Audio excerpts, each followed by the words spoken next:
നമസ്കാരം, കലാകൗമുദി ഓൺലൈനിലേക്ക് സ്വാഗതം. കോൺഗ്രസ് മുക്ത കേരളത്തിലേക്ക് ഇനി എത്ര ദൂരം? പിണറായി വിജയനും CPM-ഉം ചിന്തിക്കുന്നത് അതാണ്. കോൺഗ്രസ് മുക്ത കേരളം എന്ന ലക്ഷ്യവുമായാണ് പിണറായി വിജയൻ 2016 മുതൽ നീങ്ങുന്നത്. നരേന്ദ്രമോദി പറയുന്നത് വരെ കോൺഗ്രസ് മുക്ത ഭാരതം എന്നത് കേരളത്തിൽ പിണറായി വിജയൻ ഇത് കോൺഗ്രസ് മുക്ത കേരളമാക്കി മാറ്റി. നരേന്ദ്രമോദിക്ക് കോൺഗ്രസ് മുക്ത ഭാരതം കൊണ്ട് 3 തവണ അധികാരത്തിൽ വരാൻ പറ്റുമെങ്കിൽ കോൺഗ്രസ് മുക്ത കേരളം എന്ന ആശയം ഉയർത്തിക്കൊണ്ട് പിണറായി വിജയനും 3 തവണ കേരളത്തിൽ അധികാരത്തിൽ വരാൻ കഴിയുമെന്നാണ് CPM നേതാക്കൾ ആത്മവിശ്വാസത്തോടെ പറയുന്നത്. കോൺഗ്രസിന് ലഭിച്ചുകൊണ്ടിരിക്കുന്ന സമുദായങ്ങളുടെ പിന്തുണ പതിയെ പതിയെ ചോർത്തി ഇല്ലാതാക്കുക എന്നുള്ള തന്ത്രമാണ് പിണറായി വിജയൻ സ്വീകരിച്ചത്.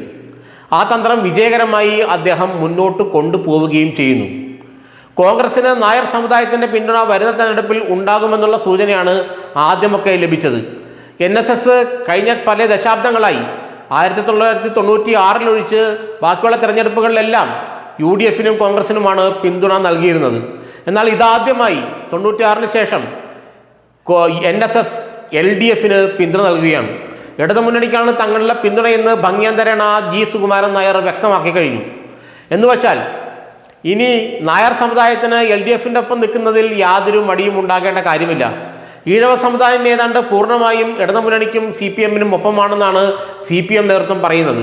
അങ്ങനെ വരുമ്പോൾ മുസ്ലിം ക്രൈസ്തവ വോട്ട് കൊണ്ട് മാത്രം കോൺഗ്രസിന് ഭരണത്തിലേറാൻ കഴിയുമോ? അങ്ങനെ ഭരണത്തിലേറാനുള്ള സാധ്യത അക്കാര്യത്തിൽ വിരളമാണെന്നാണ് പലരും പറയുന്നത്. കാരണം എത്ര അധികം ന്യൂനപക്ഷം വോട്ട് കിട്ടിയാലും അത് ഒരു 60 സീറ്റിൽ മാത്രമേ കോൺഗ്രസിനെയും UDF-നെയും കൊണ്ടുവന്നെത്തിക്കൂ. ബാക്കിയുള്ള 20 സീറ്റുകൾ അത് തിരുവനന്തപുരം, കൊല്ലം, ആലപ്പുഴ, പത്തനംതിട്ട തുടങ്ങിയ ജില്ലകളിലെ സീറ്റുകളാണ്. അവിടെ ഈഴവ നായർ സമുദായങ്ങൾ കോൺഗ്രസിനെ സഹായിച്ചാൽ മാത്രമേ കോൺഗ്രസിന് ഭരണത്തിൽ ഏറാൻ കഴിയുകയുള്ളൂ. അതുകൊണ്ടാണ് പിണറായി കോൺഗ്രസ് മുക്ത കേരളം എന്ന് വീണ്ടും വീണ്ടും പറയുന്നത്. നായർ ഈഴവ സമുദായത്തെ തൻ്റെ പെട്ടിയിലാക്കാൻ പിണറായി വിജയന് കഴിഞ്ഞു. അമൃതാനന്ദമയി സന്ദർശനത്തിലൂടെ BJP-യിലെ വലിയൊരു വിഭാഗത്തെയും അമൃതാനന്ദമയിക്ക് സ്വാധീനമുള്ള ഹിന്ദുക്കൾക്കിടയിലെ വലിയൊരു വിഭാഗത്തെയും തനിക്കൊപ്പം നിർത്താൻ കഴിഞ്ഞുവെന്നാണ് പിണറായി വിജയൻ വിശ്വസിക്കുന്നത്, ആശ്വസിക്കുന്നത്. അതുകൊണ്ട് തന്നെ കോൺഗ്രസിന് ഇനി വോട്ടെവിടെ എന്നുള്ള ചോദ്യമാണ് ഇവർ ഉന്നയിക്കുന്നത്. ക്രൈസ്തവ മുസ്ലിം വിഭാഗങ്ങളിലെ വോട്ടുകൾ മാത്രം കിട്ടിയാൽ അതിൽ 25 സീറ്റിൽ മുസ്ലിം ലീഗ് ജയിച്ചാലും മറ്റ് കേരള കോൺഗ്രസ് ഗ്രൂപ്പുകളും ക്രൈസ്തവ മതമേലധ്യക്ഷന്മാരെ സഹായിച്ച് വീണ്ടും ഒരു 30 സീറ്റിൽ ജയിച്ചാലും എങ്ങനെ പോയാലും 60 സീറ്റിനപ്പുറം UDF-ന് പോകാൻ കഴിയില്ലെന്നാണ് പിണറായിയുടെ വിലയിരുത്തൽ.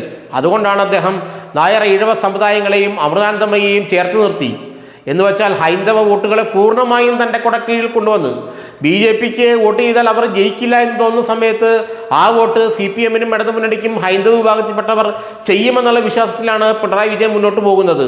ഇത് ഒരു ഒന്നൊന്നര രാഷ്ട്രീയ തന്ത്രമാണ്. കാരണം BJP-യിലേക്ക് പോയാൽ ആ സ്ഥാനാർത്ഥി ജയിക്കില്ല. അപ്പോൾ അത് കോൺഗ്രസിന് ചെയ്യാതെ LDF-ലേക്കും ഇടതുമുന്നണിയിലേക്കും പോയി കഴിഞ്ഞാൽ ഇടതുമുന്നണി സ്ഥാനാർത്ഥി ജയിക്കും. എന്ന് വെച്ചാൽ കൃത്യമായൊരു ത്രികോണ മത്സരം ഉണ്ടാക്കി ജയിച്ചു കയറുക എന്നുള്ള തന്ത്രമാണ് ഇപ്പോൾ പിണറായി വിജയൻ സ്വീകരിക്കുന്നത്. ത്രികോണ മത്സരത്തിൽ കോൺഗ്രസിന് തന്നെയായിരിക്കും നഷ്ടമെന്ന് പിണറായിക്ക് നന്നായി അറിയാം.